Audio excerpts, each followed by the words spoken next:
On s'écarte un peu. Monsieur, madame, sur le côté. Le couple, il monte pas dans le bus. Hein. On va le dire. Ah ouais.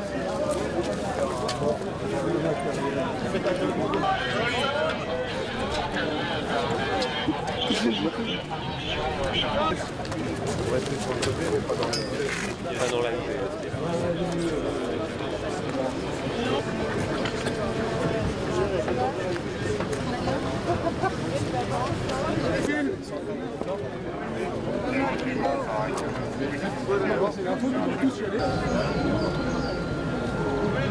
On jalonne pour là.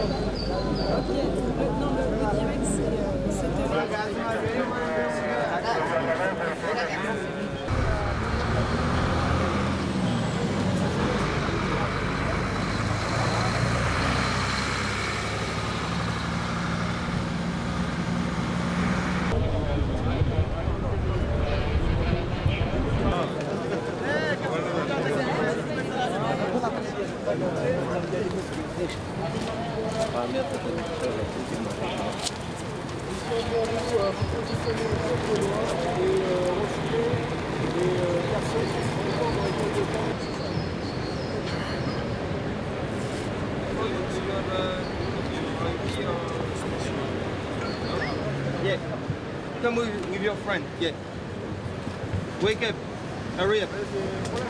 Yeah, no, hurry up.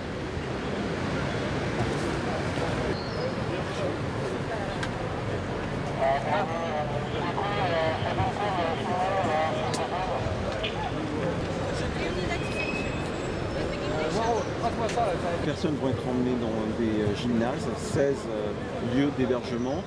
Comment se passe cette évacuation ce matin? Elle se passe dans le calme. Voilà, on a déjà 400 personnes qui sont parties dans les lieux d'hébergement. Une fois arrivées dans les lieux d'hébergement, on leur demande, sur la base du volontariat, de décliner leur identité, d'expliquer quelle est leur situation administrative. On a 3 groupes de personnes ici. On a des personnes qui sont déjà réfugiées et qui manifestement ont des difficultés pour après trouver une autonomie, donc se mettre à la rue. On a des personnes qui sont déjà en procédure de demande d'asile, puisqu'aujourd'hui la demande d'asile peut se faire en 4 jours.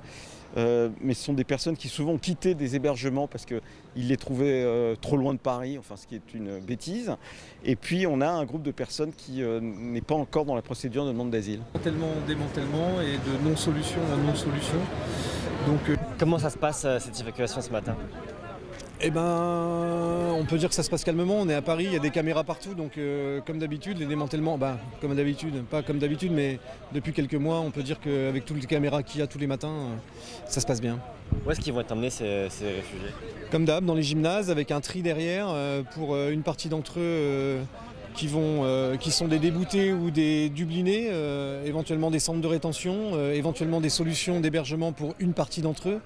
Et puis je pense que dans quelques jours, pour une partie d'entre eux, une remise à la rue. Il n'y a pas de solution d'hébergement pour toutes ces populations, hein, on le sait, et puis c'est bien ça le problème, c'est qu'il n'y a pas assez de place, et les dispositifs n'ont pas été élargis. Donc on peut imaginer que toutes ces personnes qui sont en cours de démarche administrative, j'ai hâte de voir ce qui va se passer, mais on peut imaginer que bientôt elles sont dans les rues de Paris. La préfecture nous dit que certains vont être renvoyés en Europe, certains vont avoir des logements. Est-ce que c'est le cas pour tous? C'est ça le problème, hein, c'est que cette procédure d'asile elle a changé avec le règlement de Dublin. Hein. On laisse ses empreintes ailleurs et on ne peut plus demander l'asile où on veut en fait. Donc c'est quelque chose qui est assez incroyable, c'est que ces populations qui fuient en partie la guerre et la misère veulent demander l'asile dans notre pays. C'est pour ça qu'elles restent dans les rues de Paris et c'est pour ça qu'elles ne rentrent pas forcément dans les dispositifs, parce qu'elles aimeraient bien trouver la route de comment on fait pour demander l'asile en fait.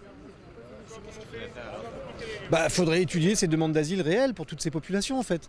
Et il faudrait arrêter de leur faire croire qu'ils vont pouvoir demander l'asile chez nous, alors qu'en fait ils déposent une demande d'asile mais elle n'est pas étudiée pour une grande partie d'entre eux. Donc voilà ce qui se passe. Et tant qu'on n'aura pas la possibilité d'étudier réellement la situation de toutes ces populations qui sont des réfugiés, on peut imaginer que des campements dans Paris et ailleurs en France vont continuer à se développer. Comment s'est passée cette évacuation ce matin sur 2 camps? Alors l'évacuation ce matin, pour l'instant n'est pas tout à fait terminée, mais les choses se passent bien. Ici donc sur les quais de Valmy, quai de Jemmapes, on aura pu évacuer à peu près 550, à peu près 600 personnes. Dans le total, on a une vingtaine d'enfants, de mineurs, mais qui sont pris en charge comme d'habitude par la ville. Voilà, donc l'opération se déroule tranquillement.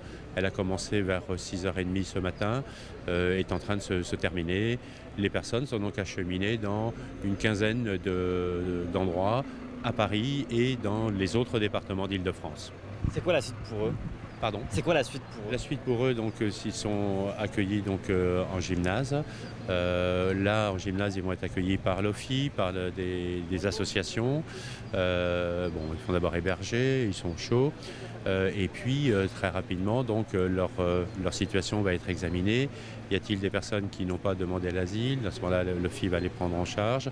Sur les personnes qui ont demandé l'asile, où en sont-elles de la réponse, etc. Est-ce qu'il y a d'autres opérations de mise à l'abri qui sont prévues dans les prochains jours? Non, pour l'instant, à ma connaissance. Alors, une opération se déroule en même temps, donc porte des Poissonniers. Voilà, l'objectif de cette opération, c'était l'évacuation du camp du Millénaire la semaine dernière, celle de quai de Valmy, quai de Jemmapes aujourd'hui, en même temps que celle de porte des Poissonniers.